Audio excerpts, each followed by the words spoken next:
சனிக்கிழமை நம்ம வந்து அன்னதானம் பண்ணுவது, பிறருக்கு தானம் கொடுப்பது, தர்மம் செய்வது இதெல்லாம் சனிக்கிழமை உகந்தது.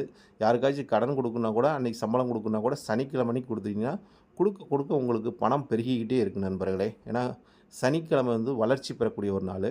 அதனால இந்த நாள்ல இத வந்து செய்யலாம். அதேமாரி ஒரு சுப காரியங்கள், சுப நிகழ்வுலாம் வந்து இந்த நாள்ல வந்து அதாவது ஒரு கல்யாணம் வைப்பது, காதுகுத்து வைப்பது, இந்த மாரி சுப நிகழ்வு, வீடு கிரகப்பிரவேசம் வைப்பது. ஏன்னா சிவன், பார்வதியே வீடு கிரகப்பிரவேசம் சனி பகவான கூப்பிட்டனால தான் அவங்க வீடே இது நிர்மூலம் ஆயிருச்சு அப்படிங்கிற ஒரு தன்மையில இருக்குது. அதனால சனிக்கிழமைலாம் வீடு கிரகப்பிரவேசம் பண்ணாம இருப்பது நல்லது. சுப நிகழ்வையெல்லாம் சனிக்கிழமை அன்னைக்கு தவிர்த்துருவாங்க. அது கசப்பை உண்டாக்கும், மனக்கசப்பை உண்டாகும்.